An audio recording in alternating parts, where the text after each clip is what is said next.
반갑습니다. 반갑습니다. 예, 광호 스님이라고 합니다.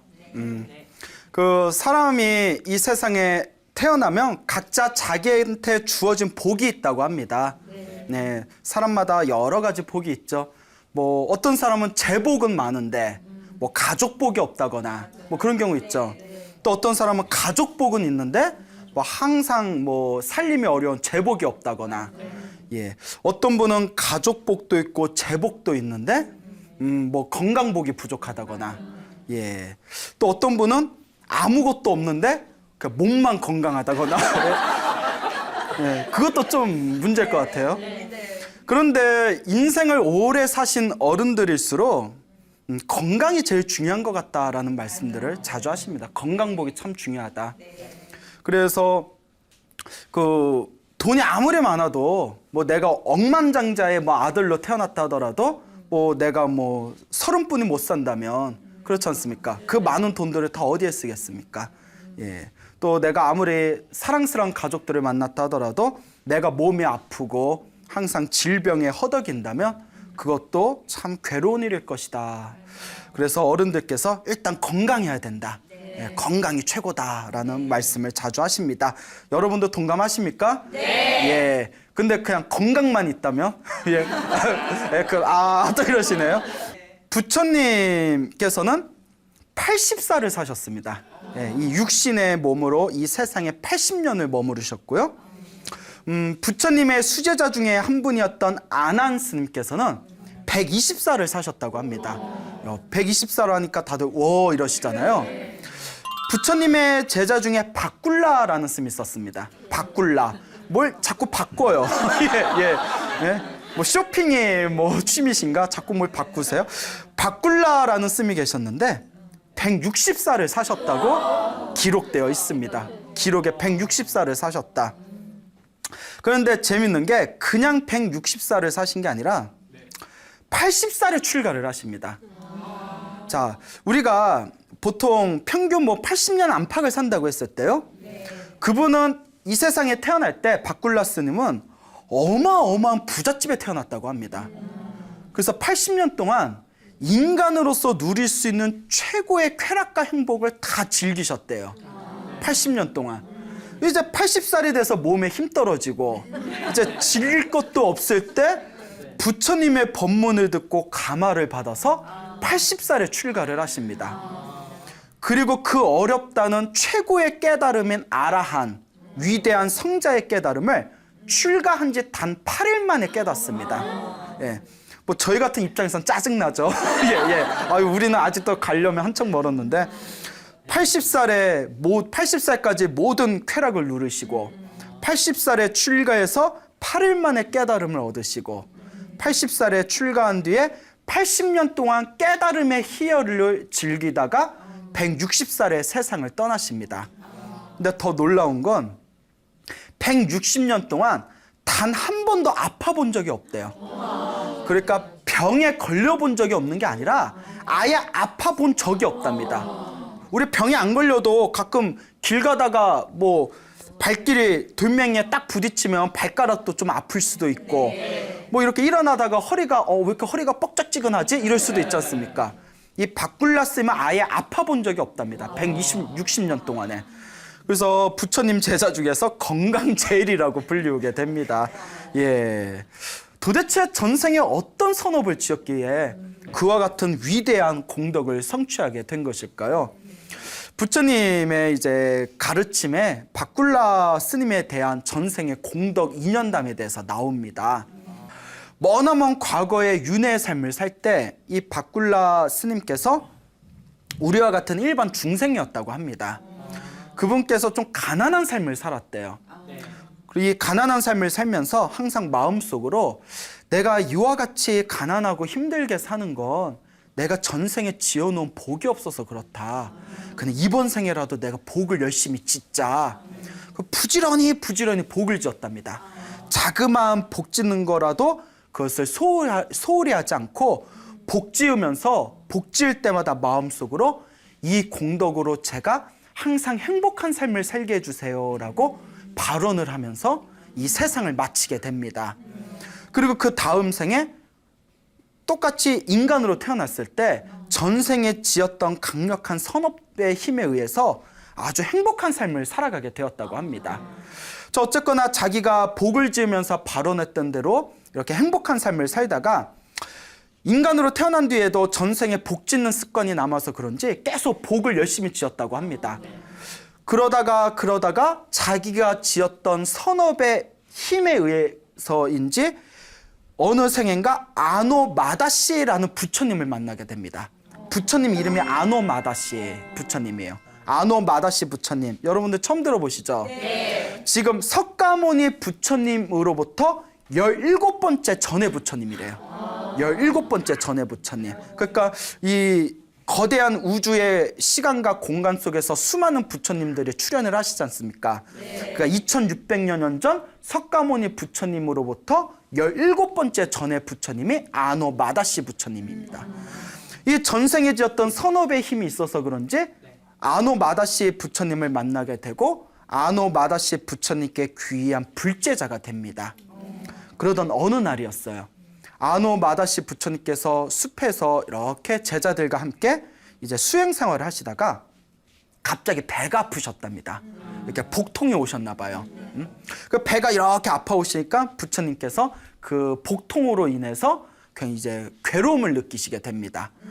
이 바꿀라 스님의 전생이었을 때 그 아노마다시 부처님의 이제 불제자로 살아가고 있었던 그 시점에 아노마다시 부처님께서 복통을 일으키셔서 좀 괴로워하신다라는 이야기를 듣고는 불이 나게 급하게 아주 귀하고 좋은 의약품, 약을 가져오게 됩니다. 그래서 귀한 약을 가져온 뒤에 급하게 아노마다시 부처님께 정성껏 그 약을 다려서 드립니다. 부처님께서 그 약을 딱 드시고 나서 배가 아픈 게 싹 사라지십니다. 예, 참 약발이 좋아요. 예, 배 아픈 게 싹 사라지시니까 아노마다시 부처님께서 이제 칭찬을 합니다. 그대가 준 약 덕분에 이 붓다 부처님의 괴로움이 소멸되었느니라 라고 이야기를 하십니다. 자, 여기서 혹시 불자분들이 헷갈리실까봐 잠깐 중간에 부연 설명을 하자면, 아니 왜 부처님이 배가 아파요? 라는 생각을 하실 수도 있을 겁니다. 두 가지 이유가 있답니다. 첫 번째 이유는 소승불교에서 얘기하는 것인데요. 위대하신 부처님께서도 깨달음을 얻기 전에는 우리와 똑같은 중생이었던 적이 있었답니다.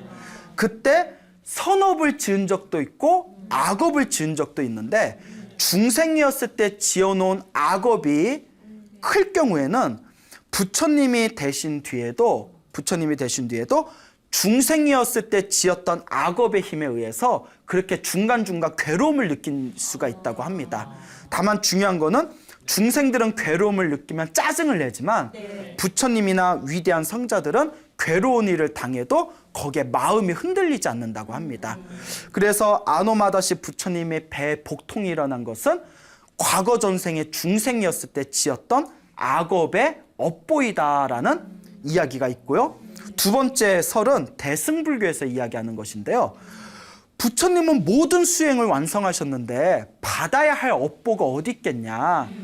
중생들한테 이렇게 업보가 무서운 것이다 라는 것을 가르치기 위해서 일부러 그렇게 아프거나 괴로운 모습을 보여주신 거라고 합니다. 그러니까 한바탕 연극을 보여주신 거래요. 예? 그래서 부처님의 아픈 모습을 보고 아, 저렇게 업보가 무섭구나. 그러니까 우리가 악업을 지어야 되지 말아야 되겠다. 이런 마음을 일으키게 되고, 부처님이 그 괴로워하는 그런 어떤 모습을 보고 아, 위대하신 부처님께서도 저렇게 괴로운 일을 당하시는 일이 있는데 하물며 우리 중생들도 살다 보면 괴로운 일을 안 당할 수가 있겠느냐. 그러니 우리가 힘을 내자 등등의 한바탕 연극을 보여주신 거랍니다. 자, 어쨌거나 각설하고요. 자, 이와 같은 이유로 부처님께서 뭐 전생의 업보로 배가 아프셨건 아니면 중생에게 일부러 보여주기 위해서 배가 아픈 척 연극을 하셨건 이 바꿀라 스님의 전생의 그 불제자였을 때 아노마다시 부처님께 약을 올립니다. 부처님께서 그 약을 드시고 아, 내 고통이 다 사라졌다. 참으로 훌륭하다라고 이렇게 칭찬을 하시니까 요 불제자가 막 감격에 겨운 거예요. 울컥하더니 그 자리에서 딱 엎드리면서 합장을 하고 다음과 같이 발언을 세웁니다. 거룩하신 부처님이시여, 만약 제가 부처님께 올린 이 약의 공덕이 있다면 이 공덕으로 말미암아 제가 태어나고 죽고 태어나고 죽는 세세생생 동안 항상 건강하게 해주십시오 라고 원을 세웠다고 합니다. 그때 부처님께 약을 올리고 부처님의 괴로움을 제거해 드리고 부처님 앞에서 이 공덕으로 제가 항상 건강하게 해주세요 라고 발언했던 그 인연의 힘에 의해서 바꿀라 스님이 항상 건강할 수 있었다고 합니다. 그리고 그것뿐만이 아니라 아노마다시 부처님 밑에서 열심히 신앙생활을 했던 이 불제자가 아노마다시가 석가모니 부처님으로부터 17번째 전에 부처님이라고 했잖아요. 태어나고 죽는 걸 반복하면서 계속 부처님을 만나게 됩니다. 부처님과 부처님의 제자들을 만나게 되면서 전생에 아노마다시 부처님 밑에서 불제자로 열심히 살았던 그 전생에 착한 습관이 남아 있었기 때문에 부처님과 부처님의 제자들을 만날 때마다 항상 공경하고 보시를 많이 올렸다고 합니다. 보시를 올리면서 특히 약을 많이 보시하셨대요. 약. 그리고 약을 많이 보시하시고 그리고 부처님의 제자들이 하루는 집단 발병을 한 적이 있었답니다. 무슨 뭐 음식을 다들 집단으로 잘못 드셨다든가 그날 단체로 찬바람을 맞아서 감기에 걸렸다든가 하여튼 집단 발병을 한 적이 있었을 때 그 수백 명의 스님들에게 정성껏 약을 만들어서 약을 올리고 그 스님들이 모두 병이 쾌차했다고 합니다. 그때 건강해진 스님들의 거룩한 모습을 보고 이 불제자가 마음의 강력한 희열과 기쁨을 누리게 됩니다. 이와 같이 부처님과 부처님 제자들에게 정성껏 공양을 올리고 또 아무런 대가 없이 약을 올리고 건강한 모습의 스님들을 보면서 기쁨을 느꼈던 강력한 선업에 의해서 엄청난 공덕이 쌓이게 되었다고 합니다. 이와 같은 공덕의 힘으로 이번 생에 전생에서부터 보시, 사람들에게 많이 베풀고 부처님과 부처님의 제자들에게 정성껏 공양을 올린 공덕으로 엄청난 부자로 태어나게 된 거라고 합니다. 그러니까 우리도 복을 좀 많이 지어야 돼요. 그리고 엄청난 부자로 태어나고 난 뒤에도 또 그 쾌락을 다 누리면서 살다가 부처님 밑에서 열심히 신앙생활을 했던 그 강력한 복력, 그 강력한 공덕의 힘에 의해서 80살에 부처님의 가르침을 듣고 바로 출가하고 단 8일 만에 깨달음을 얻을 수가 있었다고 합니다. 그리고 아노마다시 부처님께 약을 올리고 그 뒤에도 수많은 스님들의 건강을 위해서 약을 올렸던 공덕으로 160년 동안 한 번도 아파 본 적이 없었다고 합니다. 이 이야기에서 가장 중요한 것은 우리 부처님이 말씀하신 대로 내가 지은 업은 누가 받는다? 내가 받는다. 복은 복대로 내가 받고 나쁜 짓을 한 것은 나쁜 짓을 한 것대로 내가 받는 것이다 라는 것을 잘 기억해 두시기 바랍니다.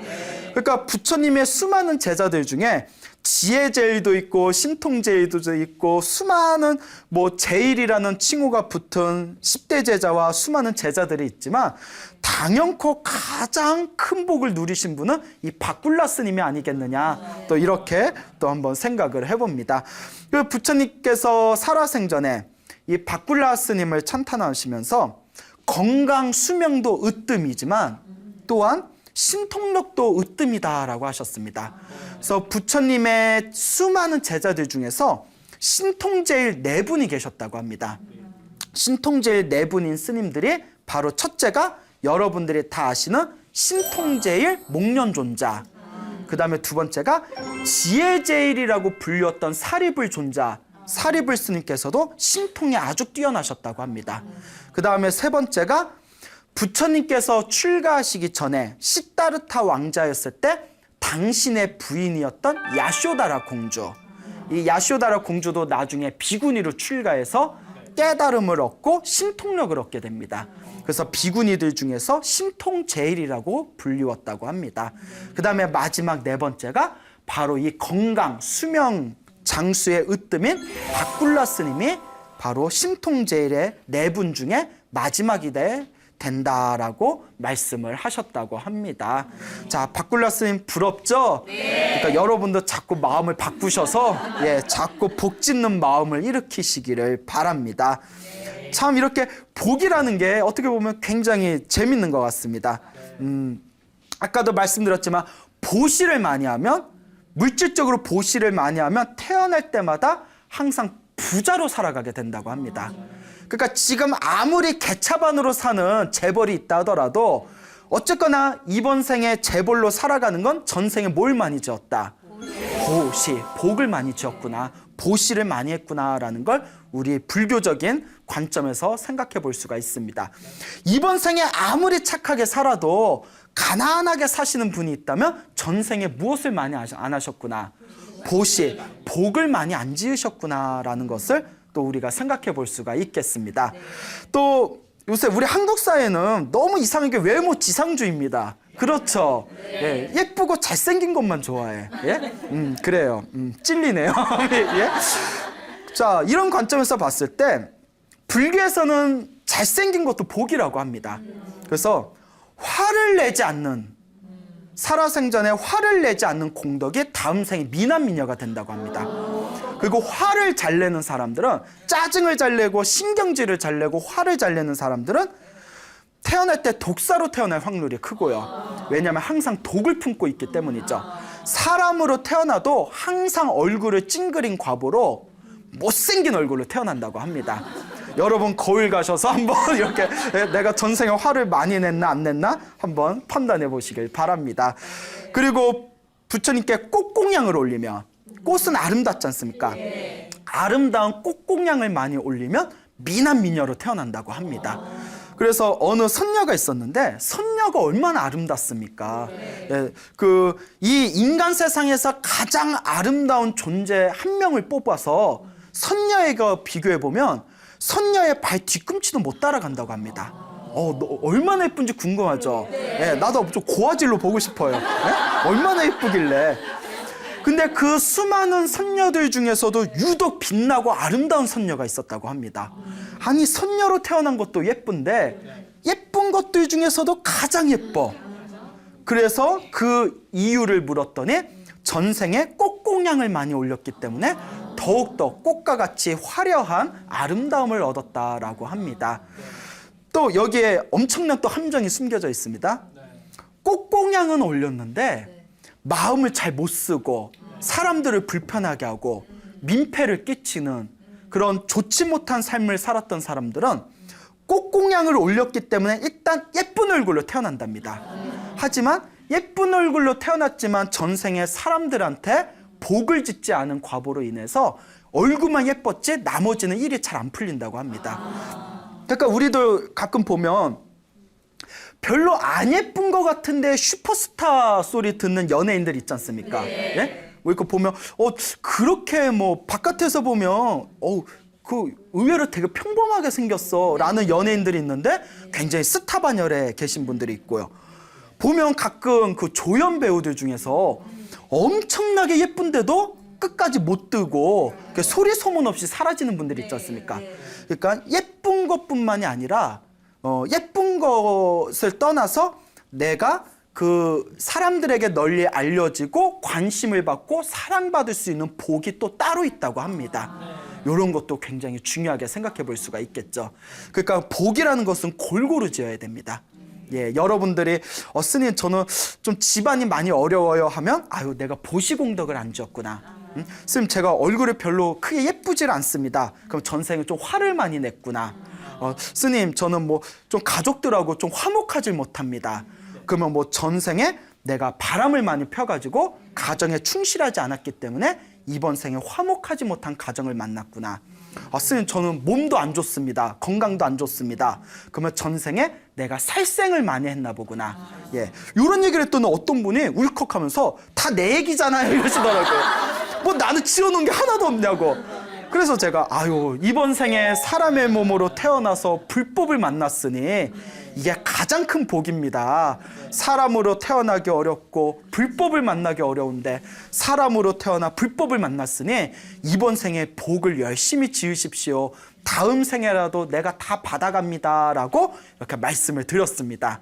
예, 이러니까 저도 좀 울컥거리네요. 그래요. 자, 이와 같이 복 짓는다는 것은 굉장히 중요하다. 이 바꿀라 스님의 이야기를 통해서라도 내가 짓는 이 공덕과 복이라는 것이 당장 받네 안 받네를 떠나서 내가 지은 업은 반드시 내가 받을 수밖에 없다라는 확고한 믿음을 가지시기 바랍니다. 부처님 당시에 2명의 스님이 있었다고 합니다. 이 2분의 스님께서 열심히 수행을 하시다가 한 스님이 나는 수행해봤자 집중도 잘 안 되고 난 그냥 밖에 나가서 복이나 닦으면서 살래 하면서 환속을 하십니다. 환속을 하셔서 여자를 만나서 결혼을 했다고 합니다. 스님께서. 예, 뭐 남자를 만나서 결혼하진 않았겠죠? 예, 남자 스님이니까 여자를 만나서 물어보시길래 예, 그래서 여자를 만나서 이제 결혼을 했고요. 그 남은 한 분의 스님은 열심히 수행을 해가지고 모든 번뇌가 사라진 위대한 성자 아라한이 됩니다. 예, 열심히 수행해서 아라한이 되십니다. 그 환속하신 그 스님이 이제 여자를 만나서 결혼을 하고 이제 부부 관계를 맺게 되겠죠. 이 부부가 아들을 낳습니다. 아들을 낳은 뒤에 우리 아들이 행복하게 살도록 축복을 내려달라고 우리 스님한테 부탁을 하자 해가지고 자기가 스님이었을 때 같이 수행했던 그 아라한이 되신 스님을 찾아갑니다. 딱 부인하고 아들을 안고 스님 오랜만이에요 막 이러면서 예, 잘 계셨죠? 건강하셨죠? 스님 우리가 아들을 낳았는데 아들을 위해서 축복을 내려주십시오. 그 아라한 스님께서 축복을 내려주려고 원래 위대한 그 성자가 수행을 열심히 하신 수행자가 이렇게 축원을 해주면 알게 모르게 그 에너지가 있다고 합니다. 그러니까 우리 불교에서도 신도분들이 기도 올릴 때 스님들한테 축원문 올리지 않습니까? 그러니까 스님들이 매일매일 이렇게 축원문을 정성껏 읽어드리는데 축복을 내려주려고 아이를 딱 본 순간 아이의 수명이 7일뿐이 남지 않았다는 걸 알게 됩니다. 그래서 아라한 스님이 고민에 빠집니다. 내가 일부러 축복을 내려줘봤자 7일이 지난 뒤에 이 아이가 갑자기 죽어버리면 분명 이 사람들은 불교에 대한 믿음조차 저버리게 될 거다. 그러니 내가 지금 축복을 내려주는 게 온당치 않을 것이다. 이렇게 우물쭈물하니까 사람이 눈치가 빨라야 돼요. 아버지가 보니까 왜 저러지? 스님 무슨 일이 있습니까? 라고 그 아버지가 물으니까 솔직하게 이야기를 합니다. 아이의 수명이 7일뿐이 남지 않았다. 7일뿐이 남지 않았으니 내가 축원을 해주기가 참 곤란하다. 그럼 이 7일뿐이 남지 않은 우리 아이의 수명을 늘릴 수 있는 방법이 없습니까? 이미 정해진 업인데 나는 그 방법을 잘 모르겠다. 마땅히 누구를 찾아가라. 부처님을 찾아가서 여쭈어라. 부처님만이 이 문제를 해결하실 것이다. 그 아들이 죽는다는데 어떡해요? 불이 나게 이제 부처님을 찾아갑니다. 자, 그 당시 사람들은 좋았을 것 같아요. 답답하면 누구 찾아가면 돼요? 부처님 찾아가면 되잖아요. 지금은 뭐 부처님 찾아가서 법당에 들어서 부처님한테 말 걸어도 대답을 하세요, 안 하세요? 네? 그냥 빙그레 웃고만 계시니까 네? 뭐라고 말 좀 하셔요 이러면 뭐 말씀 안 하시잖아요. 2600년 전에는 살아있는 부처님을 모시고 있었을 때는 참 행복했을 것이다 라는 생각이 듭니다. 근데 그때도 수행 안 한 사람들은 안 했어. 자, 부처님께 자초지종을 설명한 뒤에 부처님 우리 아들을 제발 살려주십시오. 거룩하신 세존이시여 저희들에게 자비를 내려주십시오 라고 간곡하게 부탁을 합니다. 부처님께서 다 보시더니 잠시 침묵을 지키시다가 다음과 같은 비방을 내리십니다. 집에 가서 아이를 침대에 누워놓고 집 마당 앞에다가 큰 천막을 쳐라. 그리고 매일매일 스님들을 모셔다가 7일 동안 한시도 빠지지 말고 스님들 독경 소리가 끊이지 않게 해라 라고 이제 비방을 가르쳐 줍니다.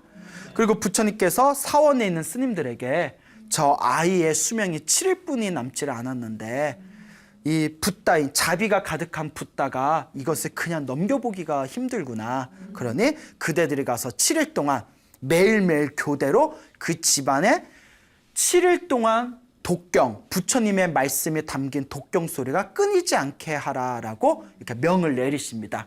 그래서 스님들이 이제 교대로 짝을 지어서 매일매일 가가지고 7일 동안 이제 독경을 올립니다.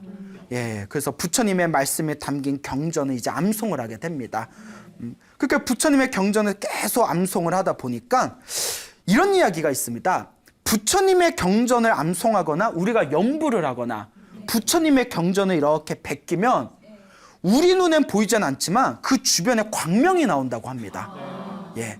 그러니까 지금도 우리 BTN에서 광우스님이 이렇게 부처님 얘기를 이렇게 자꾸 하다 보면 우리 눈에는 안 보이지만 뭐가 나온다? 광명이 나온대. 우리 눈에는 보이지 않지만. 예. 그러니까 저게 어쩌면 조명이 아니라 조명이구나.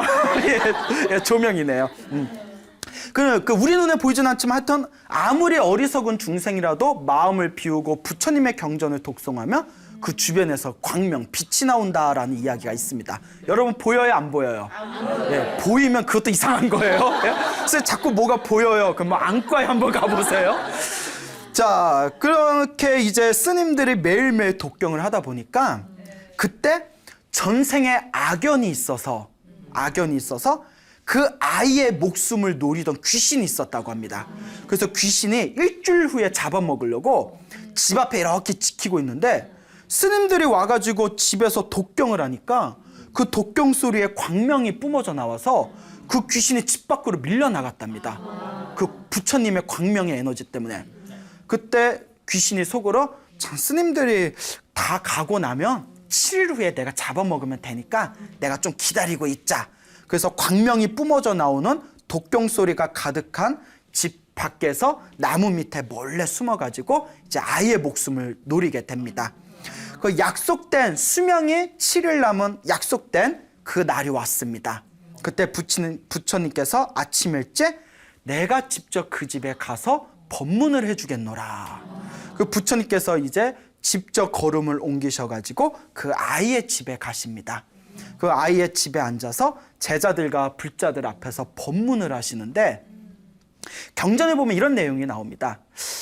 부처님의 말씀이 담긴 경전을 외우면 광명이 나온다고 했죠. 네. 그리고 부처님이 직접 법문을 하실 때는 하늘 세계에 있는 하늘의 신들이 모두 내려와서 부처님의 법문을 듣는다고 합니다. 그 부처님께서 다 자리에 앉으셔서 법문을 펼치니까 하늘에 있는 신들이 하늘에서 지상으로 내려와서 자리에 앉아서 부처님의 법문을 듣기 시작합니다. 뭐 우리 중생들 눈에는 안 보이지만 그렇게 빛과 광명으로 가득한 하늘의 신들이 내려온대요.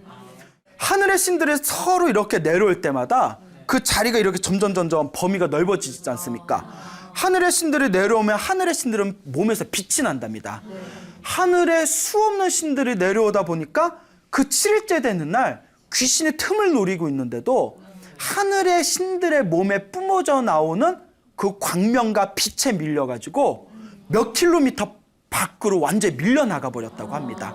그 귀신이 발을 동동 구르면서 저 먹어야 되는데 하다가 하늘의 신들의 빛 때문에 들어갈 수가 없는 거예요. 그 귀신이. 먹어야 되는데 하는 순간에 약속된 7일의 수명이 딱 지나버리면서 아이의 운명이 바뀌어버렸답니다. 그 7일, 죽어야 할 7일의 업보가 사라진 거예요. 부처님께서 이 모든 걸 꿰뚫어 보시고 드디어 아이를 향해서 다음과 같이 축원을 내리십니다. 아이여 오래 살아라. 예, 짧지만 강하게 아이여 오래 살아라. 그리고 그 아이는 120살을 살았다고 기록되어져 있습니다. 원래 수명이 며칠이었는데 7일이었는데 이와 같은 부처님의 가피로 120살을 살게 되었다. 그래서 그 아이의 이름이 아유 왓다나 꾸마라라고 합니다. 아유가 수명이란 뜻이고요. 왓다나가 증가됐다는 뜻이고요. 꾸마라가 아이라는 뜻이래요. 아유 왓다나 꾸마라, 수명이 증가된 아이, 그게 이름이 되었다고 합니다. 그리고 120살을 살면서 자기의 생명이 부처님 덕분에 수명이 늘어났고 또한 부처님 덕분에 자신의 복이 늘어났기 때문에 120살 동안 살면서 부처님의 제자로서 아주 충실하고 공덕을 짓는 삶을 살았다라고 전해지고 있습니다. 그러니까 여러분들도 어디 뭐 그런 데 가시는지 모르겠지만 점집 같은 데 갔는데 에휴 단명살이 보이네 단명살이라고 하다거나 뭐 수명이 짧네 하면 결코 두려워하거나 결코 걱정하지 마십시오. 우리에게 누가 있다? 부처님이 있다. 열심히 기도하시면 여러분들의 운명이 반드시 바뀌게 될 것입니다. 대만 아시죠? 대만. 네. 대만에 정공이라는 법명을 가지신 큰 스님이 계십니다. 정공법사라고 불리우시는데 이 정공이라는 큰 스님이 계시는데 이 정공 스님께서 이 정공법사께서 지금 아마 연세가 90 안팎 되실 거예요. 90 안팎이 되시는데 3년 전에 연세가 87세이실 때에도 하루에 4시간씩 매일 강의를 하셨대요. 예, 그게 가능할까요? 저는 하루에 2시간만 강의해도 그날 뻗는데 매일매일 하루 4시간씩 강의를 하셨답니다. 그리고 사람들이 항상 자기를 보면 가장 궁금한 게 건강 비결이 무엇이냐, 장수 비결이 무엇이냐. 그래서 그분께서도 예전에 UN 평화회의가 있었을 때 그 3대 앞에서 대표로 강의를 하신 적이 있었는데 이 외국 사람들이 자기 강의는 귀담아 듣지 않고 강의가 끝나자마자 우르르 몰려들어서 건강 비결이 뭡니까? 자꾸 그것만 물어본다는 거예요. 예? 뭘 드십니까? 하면 나는 부처님 제자라서 죽하고 밥하고 그 채소만 먹는다고. 예? 그리고 운동은 무슨 운동 하십니까? 아니 난 그 부처님한테 절하는 것뿐이 운동 안 한다고. 그 무슨 약을 드십니까? 난 약 먹는 거 없다고. 이렇게 이제 이야기를 해주면서 이 정공 스님께서 당신의 젊었을 적 이야기를 불자들한테 굉장히 자주 법문을 해주시는 그런 내용이 있습니다.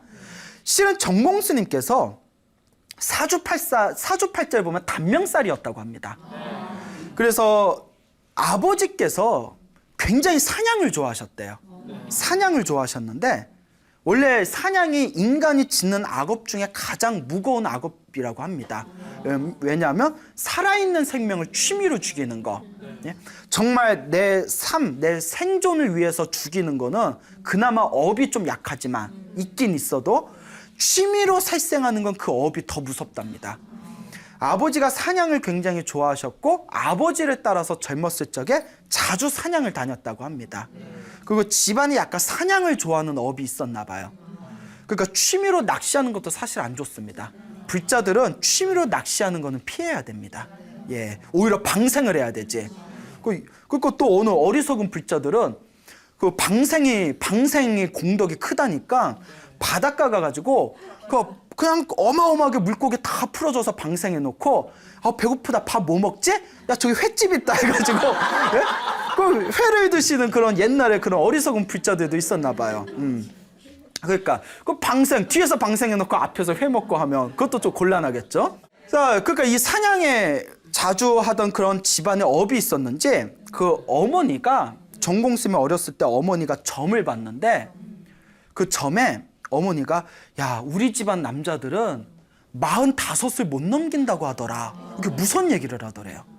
그러면서 정공 스님한테도 야야야 너도 45을 못 넘긴대 이렇게 이제 이야기하더랍니다. 그 정공 스님이 출가하기 전에 얘기죠. 근데 출가하기 전에 아버지가 이제 세상을 떠나셨는데 신기한 게 45살에 세상을 떠나셨대 아버지께서.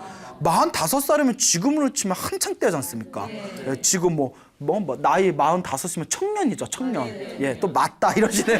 예.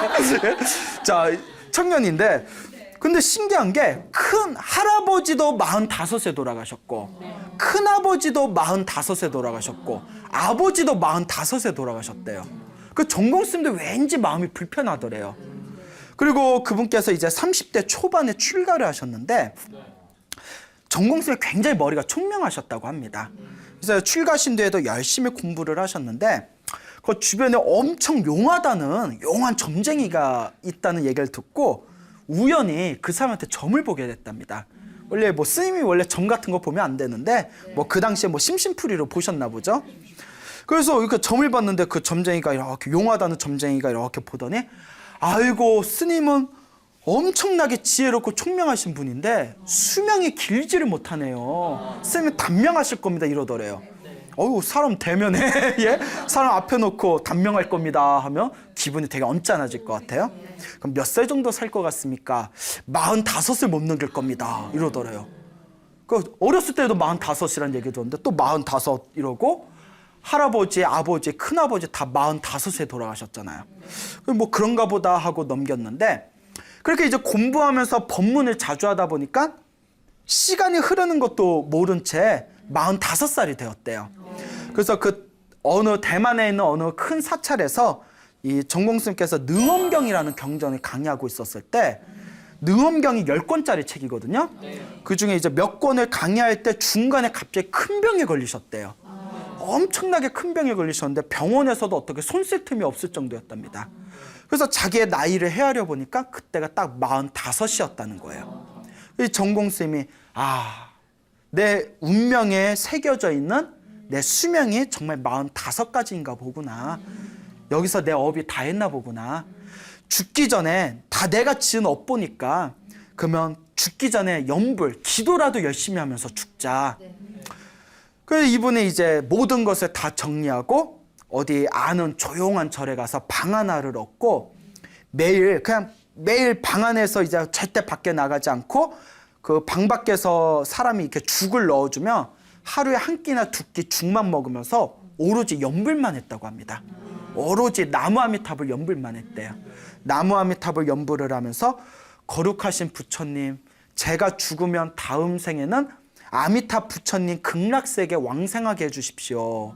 다음 생에는 부처님이 계신 극락세계에 태어나게 해주십시오 라고 발언하면서 열심히 하루 종일 염불만 했다고 합니다. 그렇게 염불을 하다 보니까 내 몸과 마음이 다 염불에 집중되는 염불삼매도 경험을 하게 됩니다. 그렇게 한 달이 딱 지났는데 방 안에서 죽막 먹고 염불만 한 지 한 달이 지났는데 염불을 하면 할수록 몸이 편안하고 몸에서 막 힘이 나더래요. 그래서 이게 죽기 직전에 마지막 내가 남아있는 힘들을 지금 다 쓰고 있나 보구나. 이제 이 힘이 다 떨어지고 나면 내가 이제 죽겠지. 이제 죽으면 이 염불한 공덕으로 다음 세상에는 극락세계 태어났으면 좋겠다. 이런 일심으로 마음을 다 비우고 오로지 염불만 했는데 한 달이 지난 뒤에 몸이 너무너무 좋더래요. 힘이 나고. 희한하다 해서 혹시 하고 병원에 가봤더니 스님 병이 다 사라졌습니다 이러더래요. 스님 병이 다 사라졌습니다. 그걸 경험하고 나서 그 45 이후로 지금 90이 될 때까지 한 번도 병에 걸리질 않으셨다고 합니다. 이게 바로 운명이 바뀌게 된 부처님의 염불과 부처님의 가피력으로 운명이 바뀌게 된 가장 대표적인 현대 이야기 중에 하나가 아닐까 생각이 됩니다. 지금도 살아계신 이 정공법사, 대만의 정공이라는 큰 스님의 이야기가 되겠습니다. 그러니까 여러분들도 우리가 그래요. 가끔 그 삿된 신을 모시는 분들 중에 일부러 사람이 점을 보려고 찾아오면 독한 얘기를 하고 겁을 준 뒤에 막 어마어마하게 큰 돈을 제시하면서 우리가 멘탈이 약한 사람들, 마음이 약한 사람들은 거기에 쏙 빠져가지고 거기에 이제 재산도 버리고 그리고 막 사기당하고 이런 경우가 많이 생길 수가 있습니다.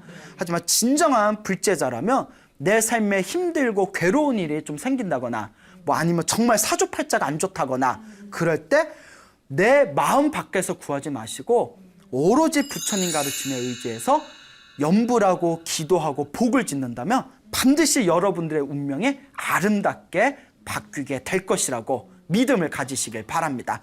여러분 믿습니까? 네. 예전에 어느 거사님이 계셨는데 굉장히 몸이 건강한 거사님이셨대요. 이 거사님께서 그 근육에 통증이 느끼는 이상한 병이 걸리셨대요. 나중에는 이렇게 길을 가다가 벽에 이렇게 살갗을 스치기만 하더라도 온몸이 찢어지는 것 같은 고통을 당하더니 나중에는 찬바람만 스쳐도 몸이 덜덜 떨릴 정도로 몸이 아프더래요. 그 침대에 누워가지고 꼼짝도 못하고 있는데 다행히 이분이 그 아내가 아주 독실한 불자였다고 합니다. 이 부인분이 이제 스님들하고 이렇게 상담을 하고 나서 그 남편한테 여보 스님들이 그러는데 이게 다 전생에 업보일 수가 있으니까 업장을 소멸해야 된다고 합니다. 근데 여보 그 스님들이 그러는데 아침에 눈 뜨면 저녁에 잠들 때까지 계속 관세음보살을 외우랍니다. 관세음보살을 자꾸 외우다 보면 반드시 업장이 소멸된답니다. 그 남편이 처음에는 한 귀로 흘렸대요. 야, 그딴 게 사실이면 이 세상에 아픈 사람 하나 없겠네. 뭐 이러고. 예? 야, 그러면 병원에 무슨 필요가 있냐? 이래버리니까. 근데 너무 몸이 아프다 보니까 사람이 아프면 뭔가를 부여잡고 싶지 않습니까? 아, 진짜 내 전생에 업본가 보다 하고, 아이고, 관세음보살 이렇게 연부를 하기 시작했대요. 근데 입으로 관세음보살에도 효과가 있어요, 없어요? 예, 당장은 없어요. 예. 여기 관세음보살 불러도 효과가 없고, 관세음보살 불러도 효과가 없고, 그러다가 내가 이걸 왜 하나 하다가 또 안 하다가 또 관세음보살 외워보니까 신기한 게 관세음보살 외우니까 일단 마음이 편안하더래요. 그래서 아침에 눈 뜨면 저녁에 잠들 때까지 노는 입에 연부를 한다고 계속 관세음보살을 외웠대요. 관세음보살 계속 관세음보살 외우고 나중에는 그 입에 붙어버려서 관세음보살을 안 부르는 게 어색할 정도가 됐대요. 아, 이 정도면 대단한 거예요. 계속 관세음보살 외우다 그렇게 몇 개월이 지났는데 몸이 너무 아프더래요. 몸이 너무 아프니까 눈물이 왈칵 쏟아지면서 내가 뭔 놈의 업보를 많이 저질래, 내가 기억도 못하는 업보 때문에 이렇게 고생해야 되나, 그러면서 아파 죽겠네 이러다가 사람이 아프다 하면 진짜 아파요. 근데 아플 때 관세음보살 하니까 좀 덜 아픈 거예요. 그래서 아픔이 막 올라올 때마다 관세음보살 하다 계속 관세음보살을 외우다 이렇게 잠에 떨어졌대요. 그리고 잠에 딱 떨어져서 꿈에서도 관세음보살을 외울 정도였대요. 꿈에서도 관세음보살 하다 꿈에서 이렇게 환상이 보이는데 자기 어렸을 때 모습이 보이더래요. 자기 한창 20대 그런 초창기에 소시적 모습이 보이는데, 그때 자기가 어디 시골 마을에서 살고 있었는데 그 시골 마을에 좀 안 좋은 그 풍습 중에 하나가 여름에 복날이 되면 개를 잡아먹는 마을 행사가 있었대요. 그런데 사람들이 그래, 먹는 것까진 좋다 이거예요. 그 못된 그런 생각 중 하나가 그냥 먹으면 안 되고 먹기 전에 두들겨 패서 요리를 해야 육질이 쫄깃쫄깃하다. 그런 얘기 들어보셨죠? 예. 그래서 그 키우던 개들을 나무에다 매달아 놓고 몽둥이질을 해가지고, 그리고 그 털들을 다 뽑아내고 개고기를 먹는 그런 마을의 어떤 그런 문화가 있었다고 합니다. 근데 자기가 되게 사람들 앞에서 나서는 걸 좋아했기 때문에 항상 그런 일이 있을 때마다 자기의 힘을 과시하고 싶어서 몽둥이질을 항상 자기가 도맡아 했대요. 몽둥이질을 항상 도맡아 해서 그냥 개가 깽깽거려도 목숨이 끊어질 정도로 개 매질을 해서 그 개고기를 먹었던, 그게 꿈속에서 비몽사몽에 확 보이더니 그 순간 꿈에서 딱 깨버렸대요. 그 순간 눈물이 왈칵 쏟아지면서 그때 업보구나. 내가 그동안 내가 무슨 업을 저질렀길래 이렇게 몸이 아픈가 했더니 전생 업보도 아니었고 젊었을 때 불과 몇십 년 전에 내 업보였구나. 그때 개들한테 몽둥이질을 했던 그 업보가 내 병으로 왔구나 라는 걸 느끼고, 그때부터는 정말 눈물을 쏟아가면서 참회의 관세음보살을 기도를 했대요. 그렇게 꿈을 꾸고 나서 눈물을 쏟으면서 열심히 기도를 한 뒤에 정말 기적같이 몸이 완쾌되었다라는 이야기가 우리 절집에 전해지고 있습니다. 여러분, 몸이 아픈 것은 우리 불교에서는 일단 내가 이번 생에 관리를 잘 못했기 때문이고, 관리를 잘했는데도 몸이 계속 아픈 거는 전생의 업보일 가능성이 크다고 했습니다. 내가 지었던 전생의 업보나 과거생의 업보를 녹이기 위해서는 연부라고 기도하고 선업을 짓는 방법밖에 없습니다. 여러분들이 열심히 연부라고 선업을 짓고 복을 지으신다면 아까 말씀드린 바꿀라 스님이라든가 아유와따나 꾸마라 같은 아이라든가 혹은 대만의 전공법사 같은 여러분들의 운명을 바꿀 수 있는 소중한 연꽃을 피울 수가 있을 것입니다. 여러분, 행복해지고 싶습니까? 네. 행복한 삶을 창조하고 싶습니까? 네. 복을 지으십시오. 선업을 지으십시오. 공덕을 쌓으십시오. 복과 선업과 공덕의 힘이 여러분들을 진정한 행복의 길로 이끌어 줄 것입니다. 오늘 여기서 마치겠습니다.